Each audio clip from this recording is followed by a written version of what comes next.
जाता है, उकताता नहीं है। इसलिए ये जो दो पहिए हैं रथ के, धीरज, धर्म, मित्र और नारी, तो पहिए को मजबूत होना चाहिए। एक पहिया सूरता है और एक पहिया धीरज का है। भगवान श्री राम कहते हैं, सौरज धीरज तेहि रथ चक्का है। और क्या है? रथ में ध्वजा है और पताका है।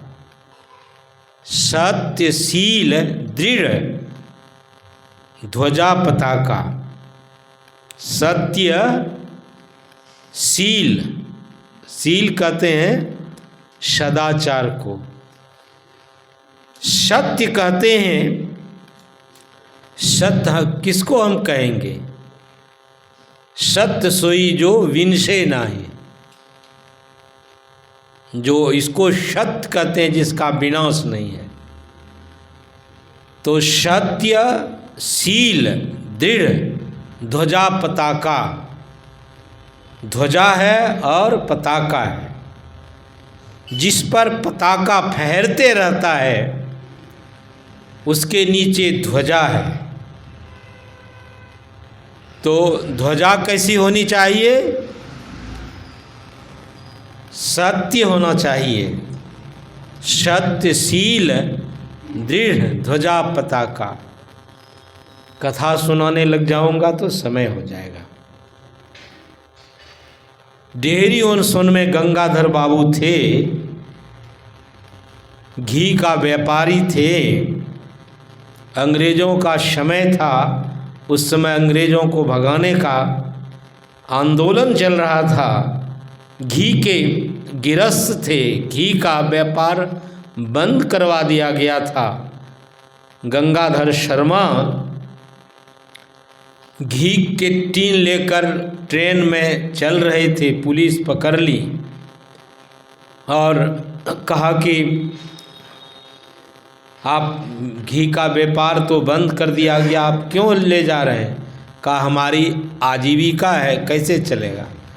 कहा तो आप झूठ बोल दीजिए कि मैं परिवार के लिए ले जा रहा हूँ। कहा नहीं, मैं झूठ नहीं बोल सकता। बोले जेल हो जाएगा। कोई बात नहीं है। दरोगा के पास ले गया वो पुलिस ने। दरोगा ने भी कहा कि महाराज आप क्यों ही घी का व्यापार करने, आप बोल दीजिए, झूठ बोल दीजिए कि मैं अपने परिवार के लिए घी ले जा रहा। कहा नहीं, झूठ में नहीं बोल सकता। ये गुरु महाराज के जिसकी प्रतिमा आप देख रहे हैं, गुरु महाराज के शिष्य थे।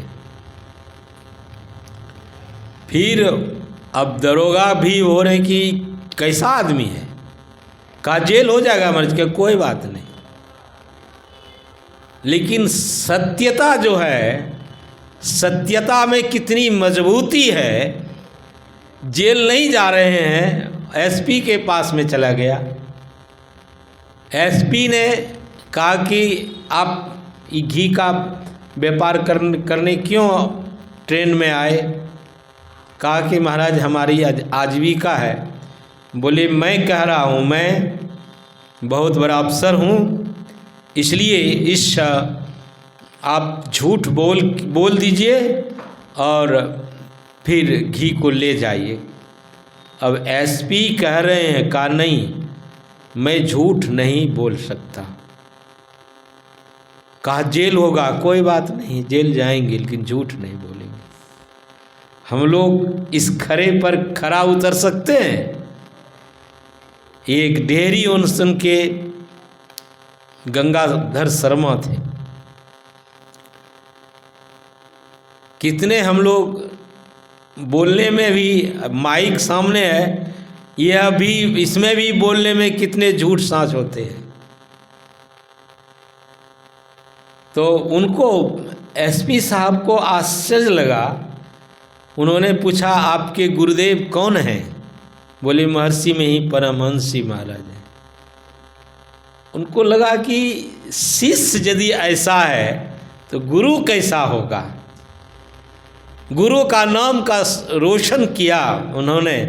और एसपी साहब गए गुरु महाराज के पास में कुप्पा घाट में, गुरु महाराज को जाकर नमन किया और सारी बातें हुई। तो कहने का आशय है कि शील कौन सी पताका है? सत्य, शील, दृढ़, ध्वजा पताका। यदि कोई योद्धा है, साधक है, युद्ध में डट के रहना चाहता है, पाना कुछ चाहता है लक्ष्य पर, तो उसको भगवान श्री राम के कथनानुसार, संतों के कथनानुसार इस तरह से उसको होना चाहिए। सत्य, शील, दृढ़, ध्वजा पताका। यह जो ध्वजा है, पताका है, कैसा ध्वजा और कितना पताका वो गंगाधर शर्मा ने फहराया। उनका अब शरीर नहीं है, लेकिन अब भी उनका नाम है। तो इसलिए संतों ने कहा है कि सूर संग्राम देख भागे नाही, भागे सो सूर नाही।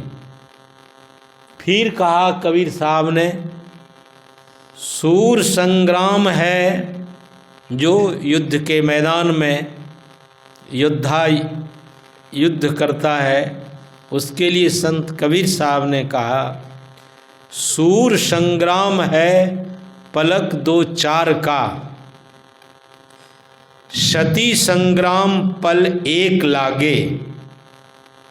साध संग्राम है रैन दीन जूझना, और जन्म पर्यंत का खेल। भाई कबीर साहब ने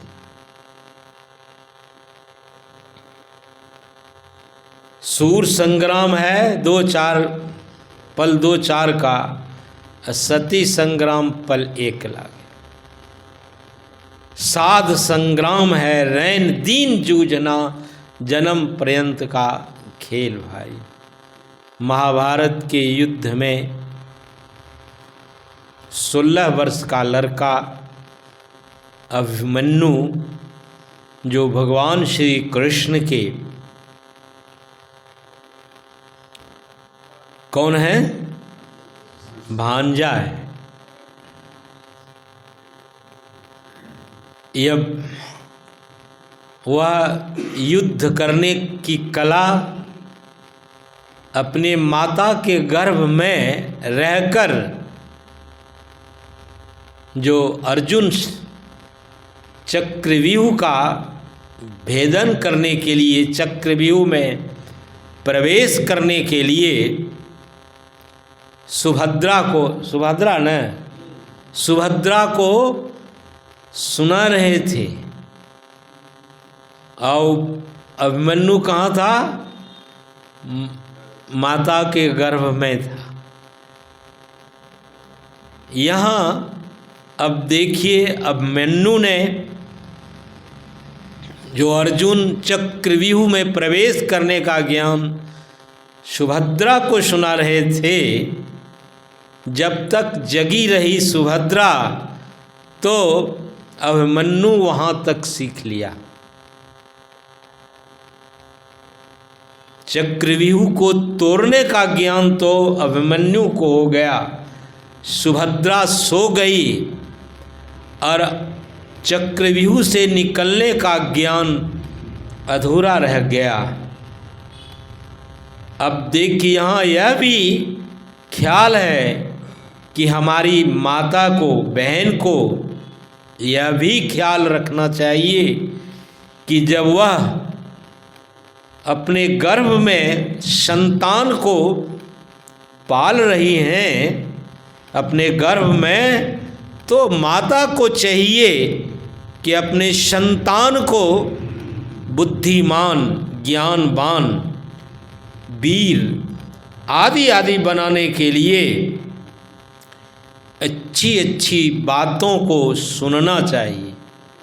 तो अभिमन्यु 16 वर्ष का लड़का, द्रोणाचार्य ने चक्रव्यूह की रचना कर दी महाभारत में, और भगवान श्री कृष्ण और अर्जुन युद्ध करते करते दूर चला गया। दूसरा कोई इस चक्र को, चक्रव्यूह की तोड़ नहीं सकते थे। लेकिन अभिमन्यु ने कहा, अपने युधिष्ठिर में कहा कि पिताश्री, मैं चक्रव्यूह तो तोड़ सकता हूँ, लेकिन निकलने का ज्ञान नहीं है। हम लोगों को तो चक्रव्यूह तोड़ने का ज्ञान है और निकल जाने का भी ज्ञान है। चक्रव्यूह में हम लोग भी कहाँ पढ़े हैं? चक्रव्यूह में पढ़े हैं। यह चक्रव्यूह ऐसा चक्रव्यूह है कि मेरा है, मेरा है, मेरा है। ये मेरा मेरा जो है, ऐसा ही चक्रव्यूह है। इस चक्रव्यूह को लाखों करोड़ों में एक होता है जो इस चक्रव्यूह से अपने को छुटा लेता है। बैठते हैं साधना करने के लिए, क्या क्या देखते हैं, क्या क्या मन में आता है? ऐसा यह चक्रव्यूह है, क्या क्या आता है कहा नहीं जा सकता है। यदि इस चक्रव्यूह को तोड़ ले, यानी जो हम लोग मानस जप करते हैं, किस लिए करते हैं? इसलिए करते हैं कि मन भागता है, मन को समेटते हैं, लक्ष्य पर लगाते हैं। मन भागता है, मन को समेटते हैं, और जब मन को समेटते हैं तो आपका जो आगे का लक्ष्य है, यदि ऐसा चक्रव्यूह तोड़ने का ज्ञान जिसको हो गया है, तो वह सारे चक्रव्यूह के जो रचना है, जिसमें हमारा मन फंसा हुआ है, उस मन फंसे हुए मन को गुरु ज्ञान के मुताबिक हम, वह गुरु का ज्ञान क्या है? वही है मानस जप। मन भागता है विषयों में, उस मन को निर्विषय की ओर ले जाते हैं। तो यही संतों का ख्याल है कि हम लोगों को यह जो चक्रव्यूह है, संसार है, नाम रूपात्मक जगत में मन फैला हुआ है, इस नाम रूपात्मक जगत में फैले हुए जो मन है, ये ऐसा चक्रव्यूह है। इसको हम साधकों को तोड़ने के लिए क्या करना पड़ेगा? एक नाम का सहारा लेंगे और एक रूप का सहारा लेंगे, तो यह चक्रव्यूह टूटना प्रारंभ हो जाएगा। भूल जाएंगे, बैठ जाएंगे। किसी महापुरुष कहते थे, साधना में जब मन लगने लग जाए तो साधक को उस लक्ष्य को छोड़कर दूसरे लक्ष्य, चाहे जैसा भी कोई भी जरूरी काम है, नहीं छोड़ना चाहिए। अपने लक्ष्य पर लगे रहना चाहिए। चाहे उसको भोजन मिल जाए या नहीं मिले, इसका भी परवाह नहीं करते हैं। इसलिए संतों ने क्या कहा कि निर्भय होकर साधना करो, कोई भय नहीं। जो साधक निर्भय होकर साधना करते हैं, निर्भयता होकर के साधक साधना करते हैं, उसी का जीवन सार्थक होता है। बोलिए प्रेम से श्री सद्गुरु महाराज की जय।